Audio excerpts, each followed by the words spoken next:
The day my neighbor told me I should be grateful he wasn't asking for more, something inside me snapped. Not loudly, not dramatically, just quietly enough that nobody noticed it except me. What he didn't realize, standing there with that smug little grin on his face, was that he had just turned a simple property dispute into something far more expensive. My name is Nathan Cole, and this happened 3 years ago in a small neighborhood outside Asheville, North Carolina. Now, before anybody starts imagining some giant ranch or fancy estate, let me stop you right there. My house was nothing special. 2 bedrooms, 1.5 bathrooms, a creaky front porch that complained every time somebody walked across it. The kind of place realtors call full of character when they're trying not to say old. But it was mine. After my wife passed away, that house became the one thing in my life that still felt steady, the backyard especially. I spent years working on it. Not because I was some master gardener. Truth is, I killed more plants than I successfully grew. But every spring I'd try again. I built a stone fire pit one summer, planted dogwoods the next, added a small wooden bench beneath an oak tree where I'd drink coffee before work. Little by little, the yard became less like property and more like a timeline of my life. Every tree had a memory attached to it. Every corner reminded me of some version of myself I'd been trying to rebuild. For almost 11 years, nobody ever questioned where my property ended.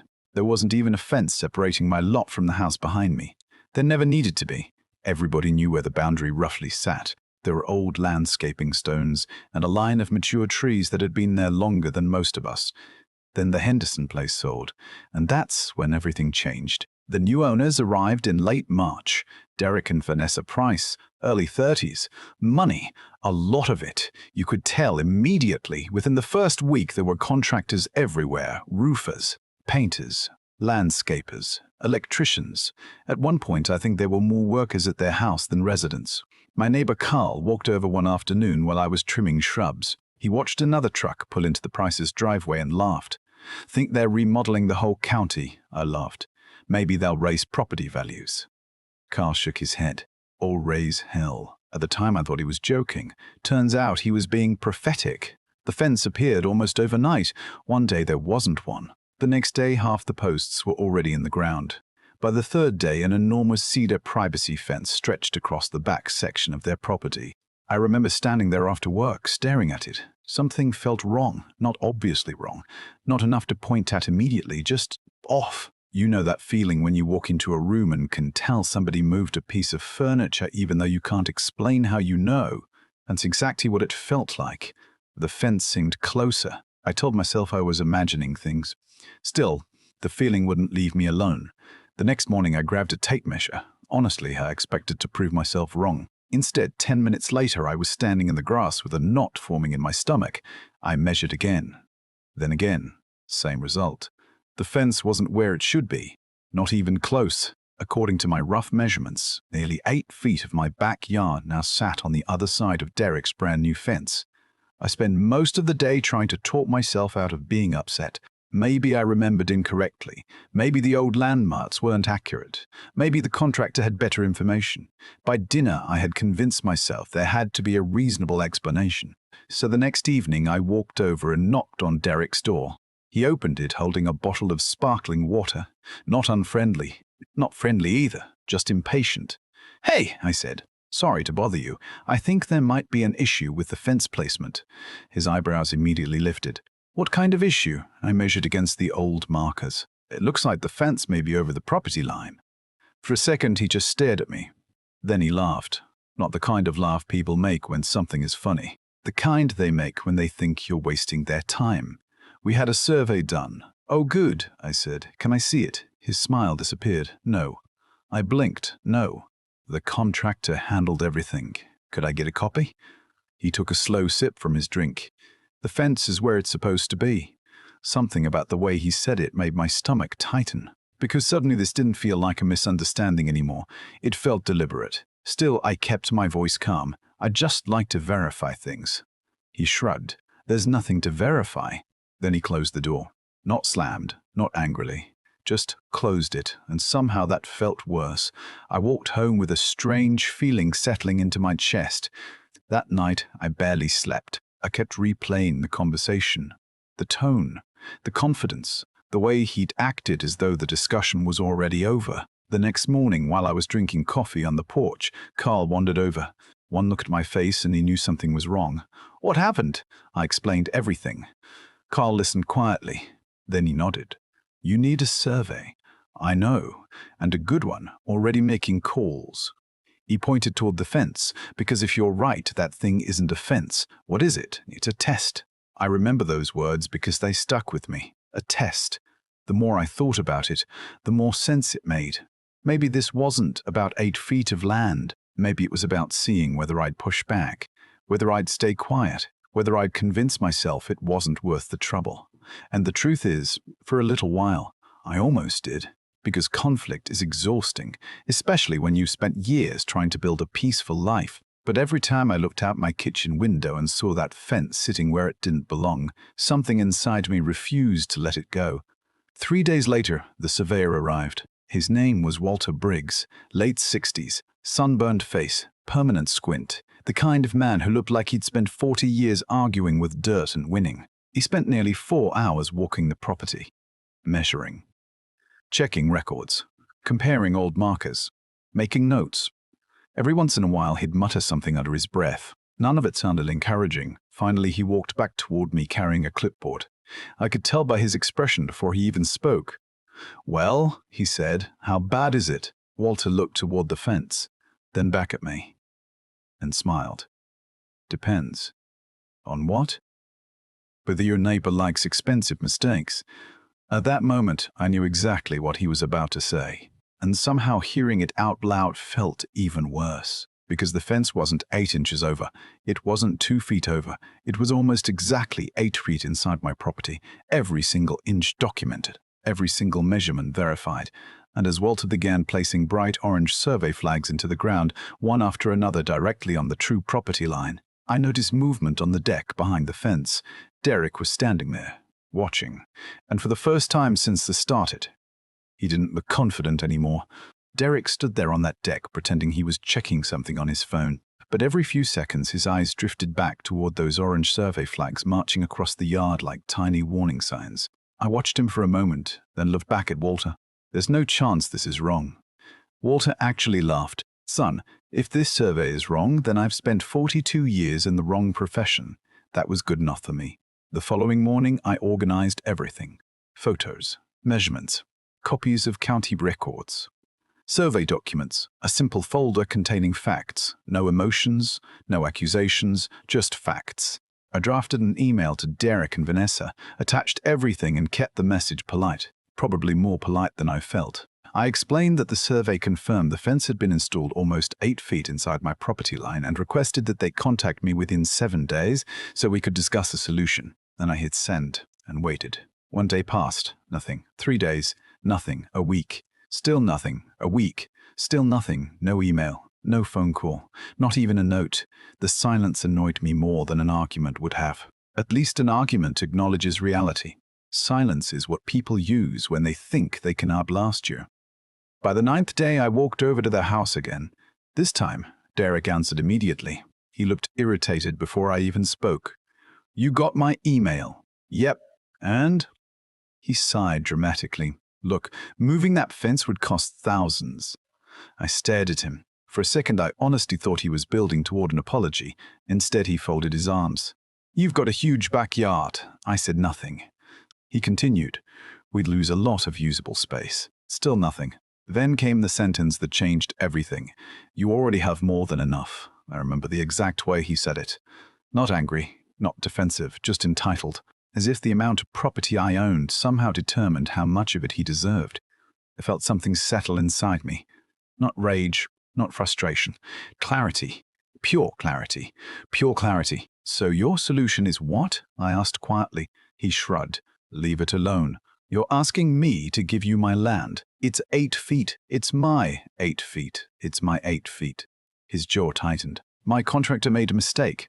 "Then your contractor can fix it."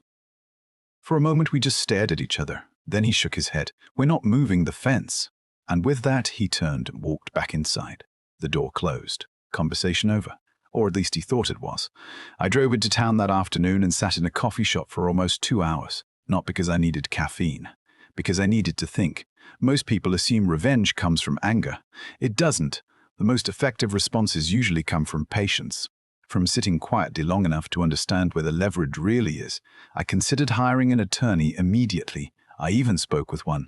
The lawyer reviewed everything and smiled. "You'd win." "How long?" He shrugged. "Months. Maybe longer. Court filings, mediation, legal fees, stress, the whole machine." I drove home that evening feeling strangely unsatisfied. Winning eventually wasn't what bothered me. The issue was that Derek had already decided my choices for me. Fight an expensive legal battle, or surrender. Those were the only outcomes he could imagine. What he failed to understand was that there was a third option, one nobody had considered. A week later, I called a local landscaping company. Not because I needed landscaping, at least not in the traditional sense. The owner's name was Rick. Good guy, veteran, straight shooter. After explaining the situation, I showed him the survey. He studied the documents, looked at the fence, looked at the disputed strip of land, then looked back at me. "What exactly are you thinking?" I pointed toward the 8-foot section. "I want to use every inch of my property." Rick smiled slowly, the kind of smile that appears when somebody suddenly understands the assignment. 3 days later, his crew arrived. 2 trucks, a trailer, a compact excavator. The entire neighborhood noticed immediately. Neighborhoods like ours, construction equipment attracts attention faster than a police chase. I was standing outside when Carl wandered over carrying a cup of coffee. "What are we building?" "No idea yet. You hired them." "I know. So what are they doing?" I smiled. "You'll see." Across the property line, Derek had appeared on his deck. Vanessa stood beside him, both watching, neither looking comfortable. The crew spent the first day digging, measuring, setting foundations. No explanations, just work. The second day, steel posts went in. Heavy-duty posts. Deep, concrete footings, perfectly aligned along the legal property line identified by Walter's survey. By lunchtime, there were 12 of them standing in a straight row. Tall, solid, impossible to ignore. That afternoon, Derek finally walked over. His expression looked somewhere between irritated and concerned. "What are those?" I glanced toward the posts. "Improvements." "What kind of improvements?" "The kind built on my property." He didn't like that answer, I could tell. But technically it was the only answer he was entitled to. The next phase began 2 days later. Large planter boxes arrived, massive ones, each nearly 4 feet high. The crew positioned them in a continuous line beside the steel posts. Then came the plants, not flowers, not shrubs, bamboo, fast-growing privacy bamboo. Lots of it. When the first truck unloaded, even Carl burst out laughing. "Oh, this is evil." I nearly choked on my coffee. "It's landscaping." "Sure it is. The thing about bamboo is that people underestimate it. They think about decorative plants in little garden centers. What they don't imagine is a living wall, a green curtain, a biological skyscraper. Within weeks, the shoots were climbing. Within a month, they were impossible to ignore. By the middle of summer, the transformation was remarkable. The bamboo stretched upward in dense clusters, thick, healthy, aggressive. Every week it grew higher. Every week it blocked a little more sunlight. Every week it stole a little more of the scenic backyard view Derek and Vanessa had paid so much money to create. One afternoon I was grilling burgers when Carl wandered over again. He looked toward the bamboo, then toward the Price house, then back at me. "You know they're losing their minds, right?" I laughed. "I haven't heard anything." "You don't need to hear anything." He pointed toward their deck. "Look." Derek was standing there, arms crossed, staring directly at the bamboo, not talking, not moving, just staring. Like a man watching his retirement account collapse. I shouldn't have enjoyed it, probably. But I'd be lying if I said I didn't. Because here's the thing people don't talk about. When someone knowingly takes advantage of you, they usually expect resistance. What they don't expect is consequences. Real consequences. Visible consequences. Consequences they have to look at every single day. By August, the bamboo had become the dominant feature of both properties. Visitors noticed it immediately. Delivery drivers noticed it. The neighbors definitely noticed it. And for the first time since this entire situation started, Derek seemed uncomfortable in his own backyard. One evening just before sunset, I was watering plants when I heard footsteps approaching. I turned around. Derek, he looked tired, not angry, just tired. The confidence I'd seen during our first conversations had started to crack. He stopped near the property line and stared up at the bamboo. Then he finally spoke. "This is getting ridiculous." I set down the hose. "What is?" He gestured toward the towering green wall. "You know exactly what." I followed his gaze. The bamboo rustled gently in the evening breeze. Honestly, it looked beautiful. "It's on my property." His jaw tightened. For several seconds he didn't respond. Then he said something I had been waiting months to hear. "Would you consider removing it?" I looked at him, really looked at him, and suddenly I realized something important. For the first time since this started, he wasn't negotiating from a position of strength anymore.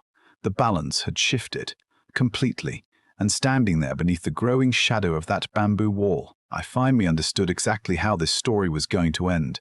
I looked at Derek standing there beside that wall of bamboo, and for a second I almost felt sorry for him. Almost, because sympathy is a lot easier when somebody's mistake is accidental. This wasn't. This had started with a choice, a conscious decision to ignore facts because correcting them was inconvenient. So when he asked if I would consider removing the bamboo, I nodded slowly. Sure. His expression changed immediately. A flicker of hope, the first I'd seen in months.